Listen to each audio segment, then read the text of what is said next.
structure. Yeah, because this photo right here, like how it looks like. See, you know what? If I was the person doing like the Six Flags type of like, hey, this is what his face looked like, and they gave me that to work with, that flat face, this is what I would say he is. I'd say, okay, well, this is what he looked like then, obviously. I'll insert it right. Oh. That's what he looked like. Oh, got him. That's so messed up, but so I linked a picture of Stephen Hawking because that's what he looks like in that picture. I mean, kind of, yeah. Sad to say it. I'm so messed up, man. There is a resemblance. Yeah. Oh, but yeah, they like I said, they might have treated him nice right before they sacrificed him, but the method they used was pretty bad. Like, so if you look, it's kind of hard to tell, but it does look like part of his face was crushed in. Yep. They said that he had 2 blows to the head that knocked him out, and then they proceeded to beat him, which they believe he was kneed in the back as well, which caused broken vertebrae and possibly causing internal damage as well. And then they said that they found like a thin rope around his neck, which then he had a broken neck. They said that he was possibly dragged and strangled with this rope, and that they pretty much finished him off by cutting his throat. So they really believe this whole greater the pain, greater the gain. So they wouldn't just kill you, they would pretty much make you suffer pretty much a horrible death. And they wanted to appease as many gods as they could. So multiple torture methods, multiple gods. Yeah, that does not sound fun at all. No. And after they dragged him, they tossed him into a peat hole that was cut, then covered him back up, and that was it. It's kind of sad, you know? Yeah, and I mean, the bog is huge, so there's probably way more out there. And I'm pretty sure like they're still finding bodies and stuff like that. All right. But yeah, that's my topic, and I mean, there's 2 theories that come with this. I mean, honestly, the main one is, of course, they were sacrificed to the nature gods to bring forth spring sooner, and I guess have a plentiful bounty of crops or whatever. A plentiful, bountiful harvest. But some people believe that this might have actually been a punishment. That's what I would lean towards. Yeah, because there was a Roman author named, how do I say this name? Tacitus? Tacitus? Tacitus, I guess it is. Okay. Which he wrote way back, he described how cowards and vicious people were actually drowned in the swamps during that time. I would believe that more than it being like a sacrifice to the gods, and then we throw them in a bog. Because if it was a sacrifice to the gods, wouldn't you like leave it out in the open for them to see? Why would you put it down in the water unless you believe that there was some ancient god who controls that bog water, also controls the water that falls from the sky? Which, I mean, that could be true too, because they actually gathered clean water and stuff from the bog. See, that just makes you think, like, there's so many bodies in there, and now they're drinking water from it. They got strong immune systems, man. Right? But, I mean, I'm more for the punishment, because if you think about it, the last guy, Lindo Man, they said he was like an upper class person. So supposedly he had money, he was well manicured and stuff. Why would they pick him to sacrifice? Well, he was doing the stuff that Epstein was. Okay, then hopefully they did more sacrifices of people like that. Yeah. But yeah, I found that and I thought it was quite interesting. Especially the whole process of the natural mummification.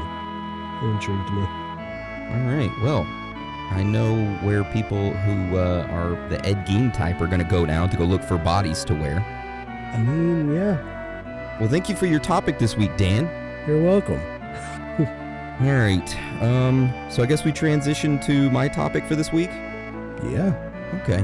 So for my topic this week, I chose nuclear weapons. Now, before we get into this topic, I just want to say a few things, okay? Okay. As some of you may know, I don't really like the mainstream media, and I don't think Dan does either. You don't either, right? No, I don't. Okay. Yeah. I just think it's like a propaganda machine that works for whatever companies that pay them the most money for ads. And this mainstream media, they use fear-mongering headlines to kind of like get you to click or to listen to whatever they're talking about. For an example, right, the past few weeks, all you've been hearing from the mainstream media is about the topic of Russia using nuclear weapons against Ukraine or using them against other countries. And of course, if you bring up the word nuclear weapons, people usually freak out and they think, oh shit, nuclear weapons, the world's gonna get destroyed, we're all gonna die. Yep. But that brings up the question, can nuclear weapons really do that? And how bad are they really? I mean, are they really as bad as people say they are? So that's when I came up with my topic for this week, which would be about nuclear weapons. And just like every topic, I'm going to give you a little back history about nuclear weapons and how they were created. So sit your ass down, because you're going to Aaron's history class, all right? Ooh, another history lesson. Let's go. Front and center. I like that, Dan. You're showing initiative A+.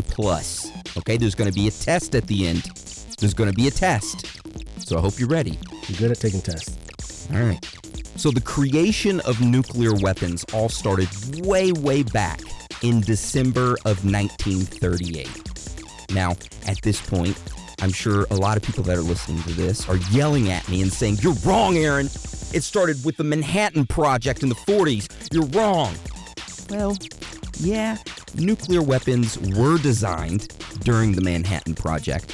However, the theory and the idea of how nuclear weapons would work, well, like I stated, all right? So during this time, there were two German chemists named Otto Hahn and Fritz Strassmann. They were working together at the Kaiser Wilhelm Institute for Chemistry in Berlin. Now, there at this institute, Otto and Fritz, they were just, clowning around, slapping each other's ass and doing scientific experiments and shit, what normal chemists do. Now, one of these experiments that they decided to conduct was one involving uranium.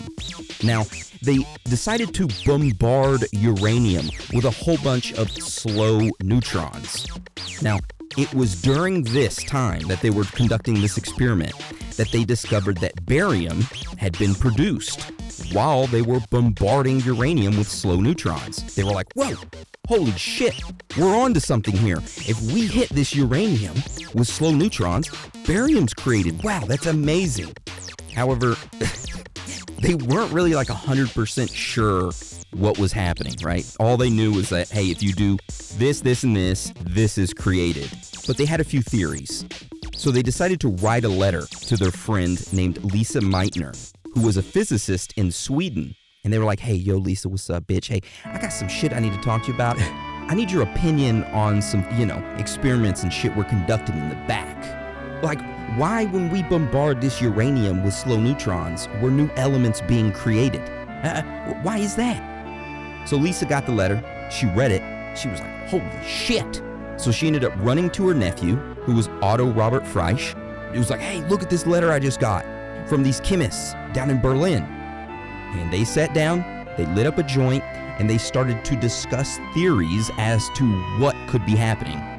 Now, they didn't light up a joint, but I imagine that they did. All right, so together, Lisa and her nephew started to theorize and talk about what could be occurring, and then they were eventually able to prove that the uranium nucleus had been split, and they calculated that the energy released by each disintegration was approximately 200 mega electron volts. So after finding this shit out, they ended up publishing their findings, and the process ended up being called fission. Okay? So you bombard uranium with a bunch of slow neutrons, split the nucleus, it disintegrates, barium's created, but during that disintegration, it creates 200 mega electron volts that get shot out, which energy is created, which is called the disintegration, which is called fission. All right, so the discovery of this fission process, of course, was like a huge deal in the scientific community. People were like, fuck yeah, did you hear about that fission? They're like, shit. But some people started theorizing, hey, someone could use this process to make a giant-ass bomb, aka an atomic bomb. However, no one had done it yet because they didn't really know exactly how to create it. So news of this was making its rounds, like I said, in the scientific community. And a few of the scientists started to get worried about the potential of this bomb being made. Like they kind of got like the worst case scenario. Hey, they could make a bomb and pretty much blow up the entire world. So a bunch of smart ass physicists and a whole bunch of other people got together. And it was mainly Leo Szilard, Eugene Wigner, and Albert Einstein, and a couple other people that didn't really matter. So they got together and they decided to write a letter to President Franklin D. Roosevelt, who at the time was the current president of the United States. In this letter, they said, hey, there is a potential development of an extremely powerful bomb of a new type, and you should probably take steps to acquire as much of uranium ore as you can, because if they're able to figure out how to create these bombs out of this uranium, you're fucked. All right, and just keep in mind, during this time, World War II was going on. So people wanted to stop Germany from developing an atomic bomb first, right? Because Germany got the news and Hitler was like, oh, that's very nice. We should make the bombs. It's very good. Let's do that right now, Heimler. Let's do it. That's what he was telling his people. You make these freaking bombs. And Einstein was like, shit, we got to write this letter. Wrote it to the president. President got the letter, and he was like, hey, I need to create an advisory committee to look into this, because I don't really trust you, Einstein. Fucked up hair, your tongue sticking out, I don't trust you. So he made an advisory committee, and they went and verified everything and pretty much backed up what the physicists were stating. Now this committee ended up becoming the S1 committee, who we have talked about in previous episodes. Now this S1 committee started bringing in a bunch of scientists and a whole bunch of other smart-ass people around the world, and they started creating a bunch of projects that would look into using this fission process in other ways, such as creating nuclear reactors and potentially bombs. Now, one of these projects was called the Manhattan Project. Now, this Manhattan Project was a U.S. Army experiment aimed at harnessing this atomic energy for military purposes, aka creating bombs with the uranium and shit. Now, one of the people that was brought in to help with this Manhattan Project was a guy named J. Robert Oppenheimer. Have you heard of him before, Dan? I want to say the last name sounds familiar. He's basically the guy who created the nuclear bomb. Okay, then yeah. Yeah, so there's a famous quote after he witnessed the first detonation of the nuclear weapon, which pretty much he created. And it was a piece of Hindu scripture that he stated out loud, which was, "Now I am become death, the destroyer of worlds." And what they do to him later on, which we'll go over in Strange Facts and Findings, is pretty fucked up. But anyways, so they brought this Oppenheimer guy in as like the administrator at a laboratory in New Mexico, which is the Los Alamos, New Mexico lab. And this is where the Manhattan Project was being taken place. Now, I won't go into super detail about this Manhattan Project because we have it on our list as being its own topic, but spoiler alert, this project ended up successfully creating a nuclear weapon. Now, on July 16th, 1945, they held the first successful test of an atomic weapon, which was a plutonium bomb at the Trinity test site in New Mexico. Now, they decided to do this test anyways on July 16th, 1945. And by the time that they had done the test, or they were talking about doing it, most of Germany had already been defeated in Europe. And it looked like World War II was coming to an end. However, the United States was like, fuck it, we're gonna test this bomb out anyways. We don't give a shit. We got it, might as well test it. So they tested it, it all went good, and guess what? Japan, they didn't back down. They vowed to fight to the bitter end in the Pacific. So you know what happened next, Dan? I can imagine. They got two of them bombs dropped on their ass. The first nuclear bomb was dropped in Hiroshima, and the second one was dropped in Nagasaki. So The bomb that was dropped over Hiroshima was a 9,000-pound uranium-235, which is the radioisotope. Ooh. And that bomb was detonated 2,000 feet above Hiroshima.